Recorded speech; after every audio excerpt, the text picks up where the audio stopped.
Voilà l'image qui a révélé l'ampleur de la fraude dans la capitale togolaise. 24 avril 2005, le dépouillement vient de commencer dans ce fief de l'opposition. Une de nos équipes est sur place pour filmer. Tout d'un coup, des militaires en treillis font irruption dans les bureaux de vote et tirent en l'air. Ils emmènent avec eux les bulletins et plusieurs urnes. Une opération commando filmée en caméra cachée. Ils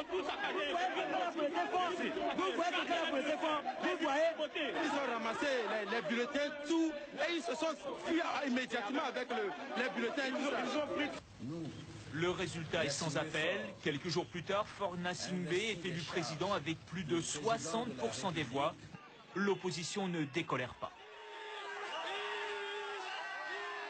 Les affrontements entre l'armée et les militants de l'opposition qui avaient commencé après la mort du président Eyadema vont redoubler. Tabassage, exécution arbitraire, torture.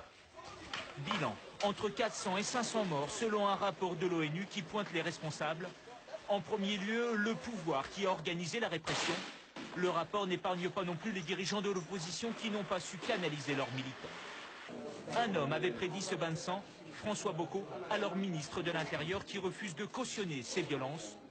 2 jours avant le scrutin, il annonce sa démission, se réfugie à l'ambassade d'Allemagne, d'où il sera exfiltré dans des conditions rocambolesques. François Bocco, on vient de vous voir sur ces images qui datent de 2005. Racontez-nous en 2 mots comment vous avez réussi à quitter l'ambassade du Togo, à quitter le pays. Il s'est suivi une série de négociations. Le pouvoir... Vous étiez recherché? Évidemment, j'étais recherché. Et le pouvoir n'acceptait pas le fait que depuis plusieurs semaines, j'ai quand même tiré la sonnette d'alarme en expliquant aux généraux, en expliquant à la classe politique au pouvoir qu'on ne peut pas continuer à aller dans ce sens et que ça risque de se terminer dans un bain de sang. Et donc, comme je n'ai pas été suivi, j'ai tiré ma révérence, j'ai démissionné. Et évidemment, le pouvoir a considéré cela comme une trahison. Et j'étais donc recherché. Des négociations ont eu lieu entre l'Union européenne, l'Allemagne, la France et puis le pouvoir. Et finalement, ils ont accepté que je puisse quitter le territoire contre une résignation, un silence. Mais pourquoi vous avez démissionné 2 jours avant le scrutin? Vous saviez ce qui allait se passer? Vous saviez que ça allait se terminer par un bain de sang? Écoutez, quand on est dans une position de pouvoir comme la mienne, ministre de l'Intérieur, on ne peut pas ne pas savoir. Ou on peut feindre de ne pas savoir après coup. Qu'est-ce qui vous a fait craindre le pire? J'avais tous les éléments d'information à ma disposition, tous les services de renseignement étaient à ma disposition et donc je savais ce qui se tramait, ce qui se préparait. Et donc j'ai essayé de l'intérieur, les milices qu'on armait par exemple, la position des Vatangais qui à tout prix ne veulent pour rien au monde céder ce pouvoir ou essayer d'aller vers un processus apaisant pour organiser des élections crédibles. Donc, et quand vous êtes à l'intérieur, que vous essayez de convaincre et que vous n'êtes pas suivi, vous n'avez d'autre solution que de démissionner. Mais vous avez occupé le poste de ministre de l'Intérieur pendant plusieurs années. Donc vous étiez vous aussi au cœur du système. Vous avez cautionné ces fraudes. Mieux vaut tard que jamais.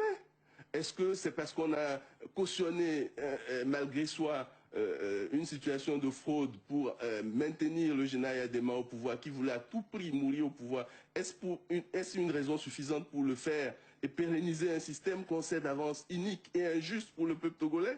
À un moment donné, il faut stopper la comédie et on ne peut pas continuer comme cela. Et je suis désolé, mais beaucoup de dignitaires de ce régime sont aujourd'hui dans cette situation où il doit pouvoir encore faire d'autres gymnastiques pour maintenir un régime qui n'a pour base électorale qu'à peu près 10% du corps électoral togolais. Et ils sont toujours là. Jean-Baptiste Faka, on voit peut-être tout le rôle de l'armée au Togo dans le soutien du clan Eyadema. On a vu, ce sont des militaires qui partaient tout à l'heure avec les urnes. Comment est-ce que Gnassingbé Eyadema, peut-être son fils, s'assure à ce point-là du soutien de l'armée? Ben, écoutez, je ne sais pas si c'est toute l'armée qui est derrière eux ou si ils s'arrangent pour maintenir les éléments les plus opérationnels et les plus nocifs en l'occurrence. Je reviens 2 secondes quand même sur François Bocco. Je pense que ce qu'il a posé comme acte en 2005 est justement ce qui manque le plus à ce continent. Il ne s'agit pas seulement du Togo. Et à un moment donné, c'est vrai qu'on peut s'être engagé dans un régime politique. Mais prendre ses responsabilités et dire stop. Accepter de renoncer à un certain nombre de privilèges parce qu'on pense que ce n'est pas dans l'intérêt de son pays. Et il a fait au péril de sa vie. Le passé, le fait qu'il ait travaillé avec le père Eyadema, j'allais dire, est absous par ce genre de courage. Voilà. Est-ce que vous pensez qu'on peut redouter le même scénario aujourd'hui? Est-ce que, selon le résultat de l'élection, l'armée apporte toujours autant son soutien au fils? Est-ce qu'on peut s'attendre à de nouvelles violences? Potentiellement, oui. Potentiellement, lorsqu'il s'agit de l'élection présidentielle, qui est donc l'élection la plus importante du Togo, évidemment, comme dans tous les pays, lorsqu'il s'agit de cette élection, le pouvoir ne veut rien céder. Et on l'a vu durant tout le long du processus, que ce soit la révision des listes électorales, que ce soit l'éviction de Kofi Nianiam, le pouvoir montre clairement que pour rien au monde, il n'est prêt à céder dans un contexte comme celui-là. Par contre, lorsqu'il s'agit des législatives, des élections de basse intensité, et le pouvoir est prêt à faire des concessions. Et le tout est de savoir si la communauté internationale, en particulier l'Union européenne qui finance à plusieurs millions d'euros cette élection, le tout est de savoir si l'Union européenne est prête à se satisfaire d'un scrutin chaotique au niveau des présidentielles et se rattraper au niveau des législatives avec un scrutin beaucoup plus acceptable. Il y a eu 400 morts, 500 morts même selon un rapport de l'ONU. On sait que les violences n'ont pas été punies.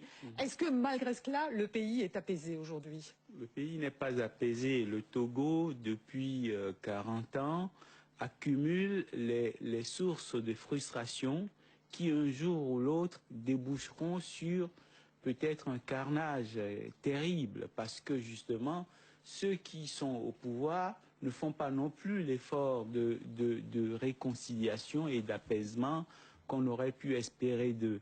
Je crois que pour ce qui est des fraudes, le fils Eyadema au pouvoir aujourd'hui a pu compter en 2005 sur tout le clan familial et un certain nombre de gens.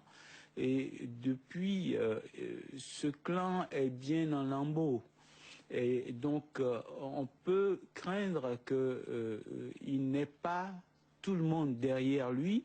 Peut-être compte-t-il sur la technologie informatique, parce que malheureusement, il y a aussi des gens qui ne sont pas africains et qui vendent aux gouvernements africains des méthodes pour gagner les élections, j'allais dire, à travers des manipulations informatiques. Alors, est-ce qu'à votre avis, pour le scrutin qui arrive, il y a suffisamment de garde-fous pour éviter la fraude, en tout cas la limiter?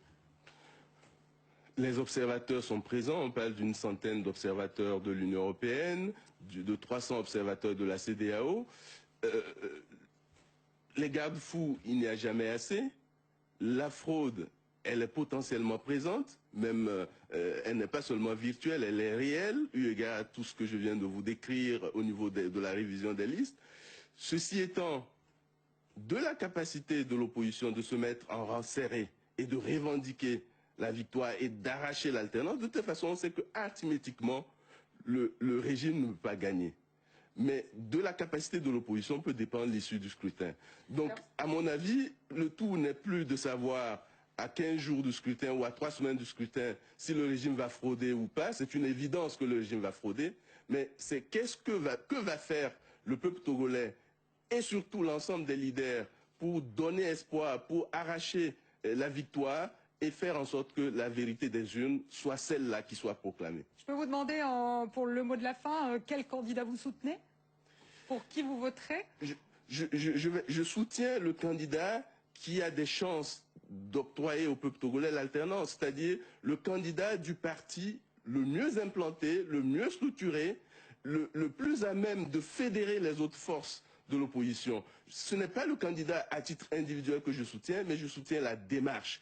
Pour une fois, si le Togo veut obtenir l'alternance, il faut que les leaders se mettent derrière le parti le mieux implanté. C'est par rapport à l'unité, et j'en termine là, c'est autour du parti le mieux implanté qu'il faut faire l'union. Merci, merci François Bocco, merci à tous les deux de nous avoir éclairés sur le contexte dans lequel va se tenir ce scrutin. Merci aussi à Martin Matesso qui m'a aidé à préparer cette émission. Je vous souhaite à tous une bonne semaine. On se retrouve dimanche prochain. Au revoir.